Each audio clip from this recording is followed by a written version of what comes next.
A história do Eduardo. Da comissão? Que foi a comissão? Exato, essa história do Eduardo frango foi de foda. Paris. Puta que pariu, velho. Foi uma puta situação com o Eduardo, velho.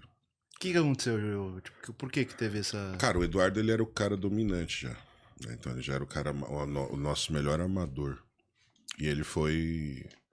Ele já havia ido pro Mundial de 2006. E havia ficado em terceiro lugar. O Kamal já ganhava de todo mundo nessa época. O Kamal era o cara que ganhou. Até hoje.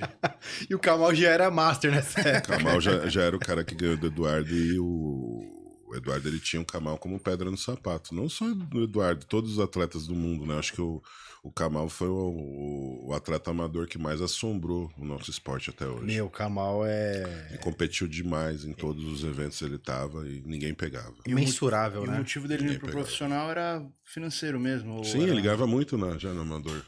Então isso não mudou muito. O que fez ele mudar mesmo foi a questão esportiva mesmo do desafio. Foi isso que fez ele mudar. E ali, em 2007, o Eduardo já era um candidato ao título. Até porque ele tinha ficado em terceiro no ano passado. Uhum. E aí o Eduardo chegou 2 dias antes. Já era um cara experiente com viagem internacional, então ele já tinha toda a prevenção, os alimentos corretos, tudo certinho para não estragar. Se planejou, né? Planejamento, a gente já não, cara. A gente já tinha dificuldade até para achar bolacha de arroz. Não tinha naquela época. Era muito difícil. E aí, obviamente que como a viagem era muito longa, né? Foi 2 dias de viagem. A comida acabou estragando no meio do caminho. A gente ficou só na bolachinha de arroz com whey, que era o que tinha na época. E assim a gente foi até chegar em Seul, na Coreia, onde nós ficamos 2 dias, para depois ir para Jeju. Essa viagem durou 9 dias. Nossa. E aí de lá de Seul você ainda pegava um aviãozinho, mais 2 horas de voo, aí você chegava nessa ilhazinha. O Eduardo chegou antes, todo preparado, a gente chegou completamente despreparado. E aí o Alexandre, ele era um cara que ele cobrava. E eu aprendi muito isso com o Alexandre, a cobrar dos atletas pose. Né? Porque era onde os atletas caíam muitas posições, principalmente em eventos mundiais. E ele chamava todos os atletas para observar a condição e tentar corrigir ali algumas poses, passar um pouco da experiência dele. E o Eduardo, ele já era um exímio posador e estava num condicionamento absurdo, já muito diferente de nós. Ele já tinha uma instrução bem mais direcionada do que a gente. E isso fazia com que ele andasse quilômetros à nossa frente. Então a gente tinha ali o Eduardo que estava super preparado e a gente que estava preparado. Era diferente. O Pagnani chamava os atletas para posar e os que não estavam bons, ele falava: você veio fazer o quê aqui? Passear? Tá horrível, cara. Vai fazer sauna, vai tirar peso. Tá com físico esquisito, não sei o que lá. Ele acabava com o atleta, velho. Mas ele fazia o cara ali superar, né? Falou: precisa mudar, tem que ser agora. E aí eu lembro como se fosse hoje. O Eduardo deixou estrategicamente Serafim e Eduardo no mesmo quarto, que eram os que iam competir na mesma categoria. E na hora de posar, ele chamou os atletas, todos vieram, o Eduardo não apareceu. Porque eu vou depois.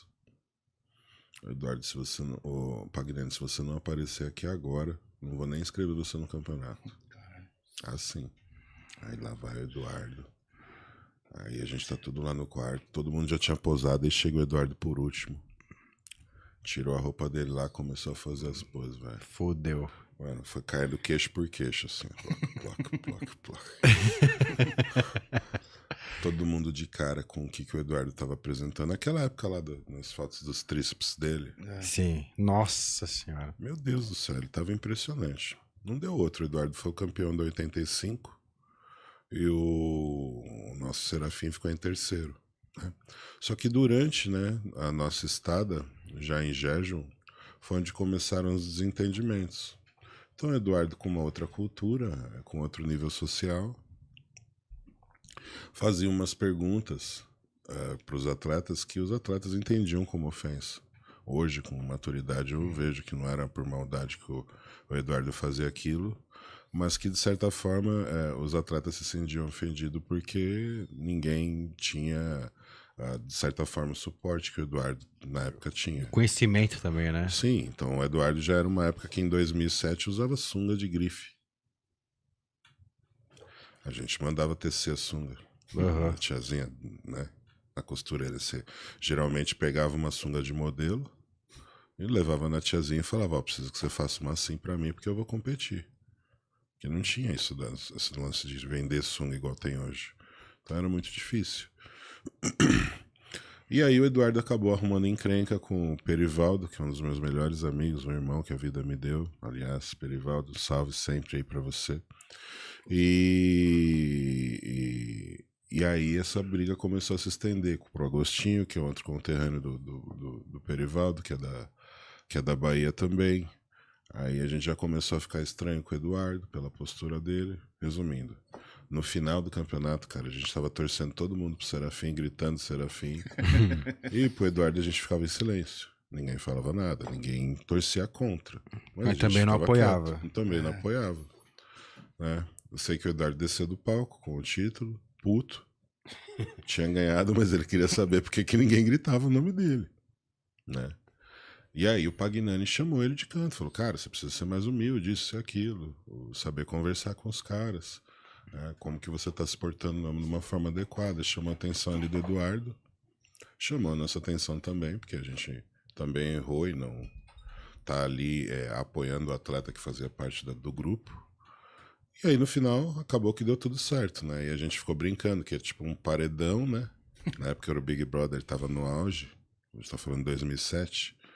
E ali o Pagnani era o Bial, né? Na época era o Bial. E aí a gente tinha, né, os paredões, né? Que a gente teve o Eduardo eliminado, o Perivaldo eliminado, e a gente foi eliminando assim os atletas. Mas foi bem bacana, cara.